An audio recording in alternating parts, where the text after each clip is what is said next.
Hello, नमस्कार दोस्तों। आप सभी का विजय सीरीज में मैं अमित कुमार स्वागत करता हूं।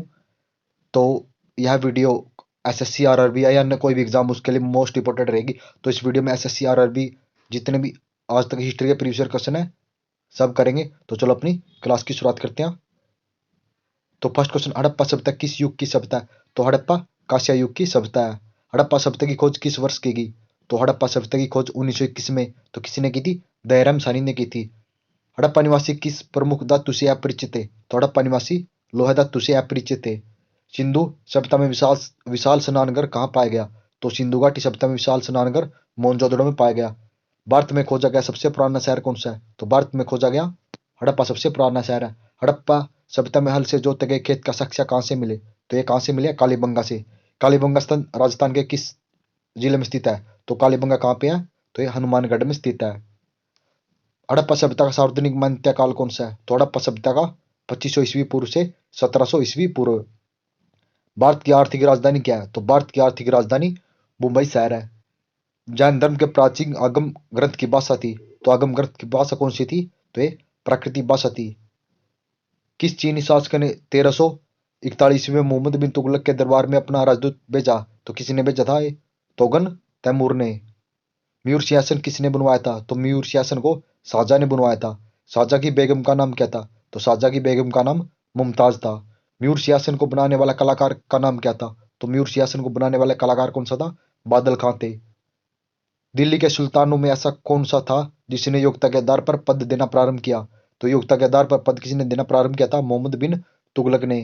मोहम्मद बिन तुगलक ने अपनी राजधानी कहाँ स्थानांतरित की थी? तो कहाँ स्थानांतरित की थी? दौलताबाद में। मोहम्मद बिन तुगलक के दरबार में कितने 17 साल गुजारे थे? तो किसने 17 साल गुजारे थे? तो बर्नी ने मोहम्मद बिन तुगलक के दरबार में 17 साल गुजारे थे। कृषि के विकास के लिए मोहम्मद बिन तुगलक ने किस विभाग की स्थापना की थी? तो कौन से विभाग की स्थापना की थी? दीवान कोली की स्थापना की थी।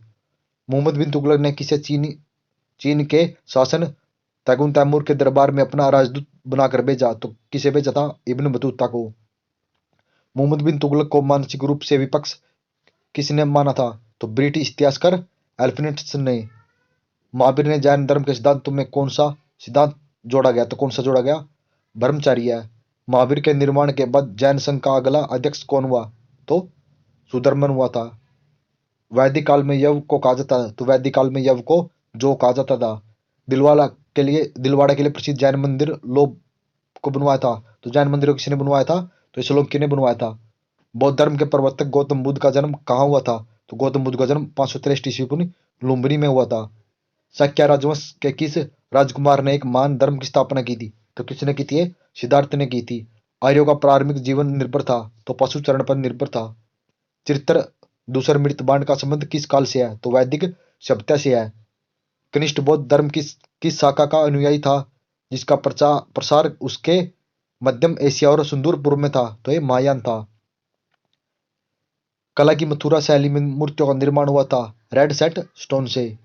राज्यवर्धन की मृत्यु के पश्चात हर्षवर्धन सिंहासन पर आसीन हुआ। तो कब हुआ था ये? 606 ईस्वी में। हर्ष महाराष्ट्र के किस शासन को पराजित नहीं कर सका? तो पुलकेशिन द्वितीय को पराजित नहीं कर सका। बुद्ध ने अपना प्रथम उपदेश कहाँ दिया? तो सारनाथ में दिया था। ऋग्वैदिक काल में आर्य कौन सा का मुख्य व्यवसाय क्या था? ऋग्वैदिक काल में आर्य का मुख्य व्यवसाय क्या था? तो खेती करना था। किस वेद में प्राचीन वैदिक युग की संस्कृति के बारे में सूचना देगी? तो ये ऋग्वेद में देगी। ऋषभदेव का उल्लेख किस में मिलता है? तो ऋषभदेव का उल्लेख ऋग्वेद में मिलता है। विष्णु का सार्वजनिक उल्लेख हुआ था। तो ये ऋग्वेद में हुआ था। ऋग्वेद में वर्णित शब्द है तो सैनिक कुलीन तंत्र है। किसने शासन में 1398 ईस्वी में तैमूर ने दिल्ली पर आक्रमण किया था? तो ये मोहम्मद बिन तुगलक के काल में। निजामुद्दीन औलिया किस तुगलक से समकालीन थे? तो गयासुद्दीन तुगलक से समकालीन थे। सारनाथ स्तंभ का निर्माण किसने करवाया? तो अशोक ने करवाया था। अशोक के सारनाथ स्तंभ के निचले भाग पर कौन से जानवर निरूपित थे? तो हाथी, घोड़ा, सांड और सिंह निरूपित थे। किसने संयुक्ता उदारता और करुणा के त्रिवेद उदार पर राजवंश की स्थापना की? तो किसने की थी? अशोक ने। अशोक ने कहा चोल, पांड्या, केरल पुत्र और सतीय पुत्रों को अपनी पड़ोसी शक्तियों का उल्लेख किया गया। तो शिलकेशन द्वितीय में। अशोक के अभिलेख में उसके किस एकमात्र पुत्र की चर्चा की गई? तो तीव्र की गई।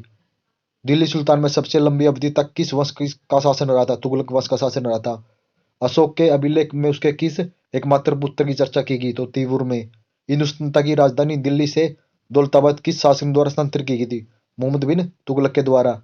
अशोक ने अपने किस शिलालेख में स्वयं का उल्लेख किया गया? तो मास्की में। अशोक के ब्राह्मणी अभिलेखों का सर्वप्रथम किसने पढ़ा? जेम्स प्रिस्म ने। तो धन्यवाद दोस्तों, आप सभी ना कमेंट करके बताना कि आपको ये 50 क्वेश्चन रिवीजन के लिए कैसे लगे। तो प्लीज क्लास को लाइक शेयर जरूर कर देना।